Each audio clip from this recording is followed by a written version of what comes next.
नगर में सरीखा railway crossing में निर्माणाधीन ओवरब्रिज और अंडरपास का सोमवार को सांसद भारती पारधी ने निरीक्षण किया। इस दौरान कोसमी सरपंच प्रतिनिधि के अलावा अन्य नागरिक मौजूद रहे। इस दौरान सांसद भारती पारधी ने अंडरपास को तत्काल प्रारंभ किए जाने की बात कही। हालांकि सांसद भारती पारधी ने बताया कि अंडरपास में कुछ कार्य अधूरा है, जिसको लेकर यहाँ प्रयास किए जा रहे हैं कि अंडरपास को दिन में आवागमन के लिए खोल दिया जाए और रात्रि में पुनः बंद कर वहां निर्माण कार्य को पूरा किया जाए। ग्राम पंचायत कोसमी के सरपंच व जनप्रतिनिधियों के कहने पर सोमवार को बालाघाट सिवनी सांसद भारती पारधी ने निरीक्षण पर चर्चा कार्यक्रम के तहत सरीखा रेलवे फाटक पर बन रहे ओवरब्रिज व अंडर बाईपास ब्रिज निर्माण कार्य का निरीक्षण किया है। उन्होंने कहा कि यदि अंडर ब्रिज जल्द शुरू हो जाएगा तो ओवर ब्रिज निर्माण जो कि धीमी गति से चल रहा है उसमें भी तेजी आ जाएगी और निर्माण कार्य भी जल्द पूर्ण हो सकेगा।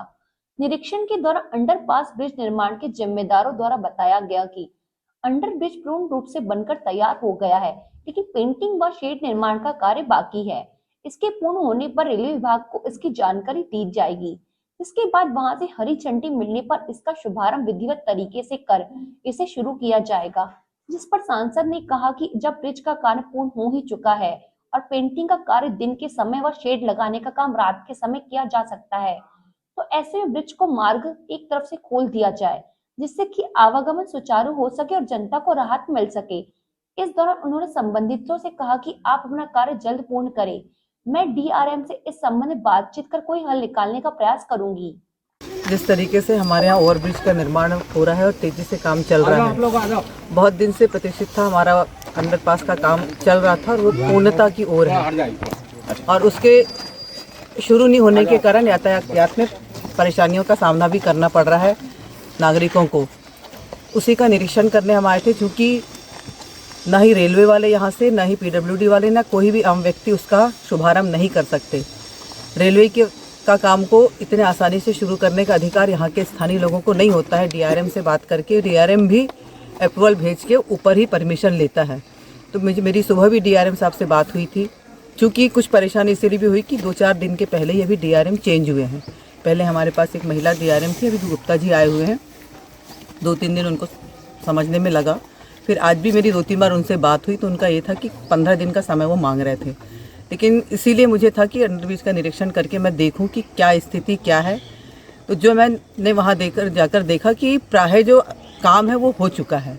जो काम बचा है वो ऊपर में टीन के शेड का काम बचा है और एक जो पुताई वो करते हैं। तो उनका ये आ रहा था कि हम जब तक उसकी सारी फोटोग्राफ्स खींच के ऊपर नहीं भेजते हमको शुभारंभ के लिए वो नहीं होता। तो उनका ये था कि मैडम वो करते हैं, फिर आप बोलेंगी तब करेंगे। तो मैंने कहा मुझे उससे वो नहीं है, जनता के लाभ के लिए हमने बनाया है, उसका शुभारंभ का उतना महत्व नहीं है। जनता आने जाने लगेगी उसी दिन से शुभारंभ हो जाएगा। और मैंने उनसे कहा है कि एक साइड का हम शुरू करें, एक साइड का भी हम शुरू करते हैं तो बहुत कुछ हमारा यातायात वहाँ से हो जाएगा, तो इधर का दबाव कम हो जाएगा। तो उन्होंने उसके लिए बोला है कि मैं बात करके बताता हूँ।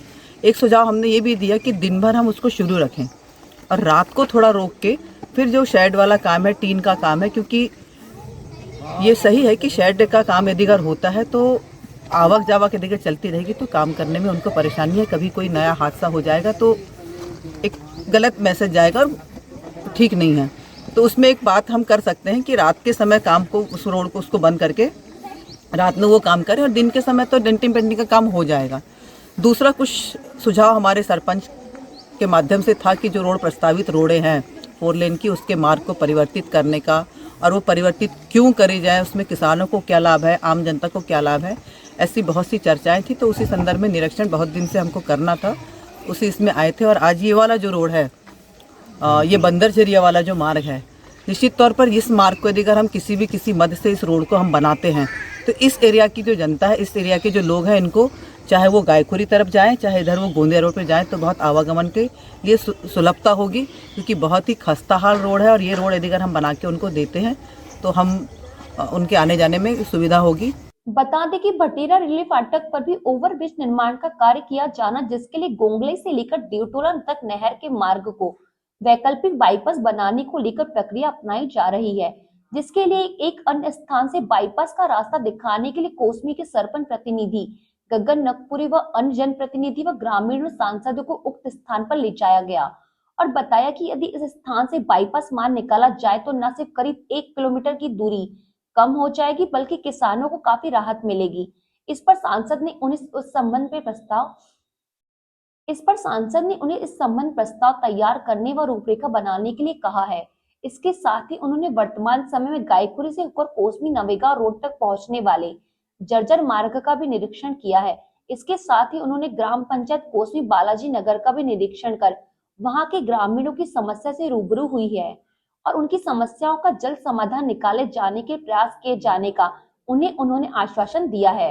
हम जो शहर की सबसे बड़ी जो अभी ब्रिज का काम चालू है, अंडर ब्रिज और ओवर ब्रिज रेलवे का, उसमें समस्या थी कि स्कूल की अभी वर्तमान में छुट्टी थी तो बच्चों का आवागमन कम हो गया था। वर्तमान में आज से जो शिक्षक संस्थान चालू हो चुके हैं, तो जो अंडर ब्रिज है सबसे पहले हमने मांग रखी कि अंडर ब्रिज को चालू करवाया जाए, क्योंकि आज ही हमने देखा कि एक ऑटो से एक बच्ची और उसकी जो दादी थी आवागमन कर रही थी, वाला ऑटो पलट गया।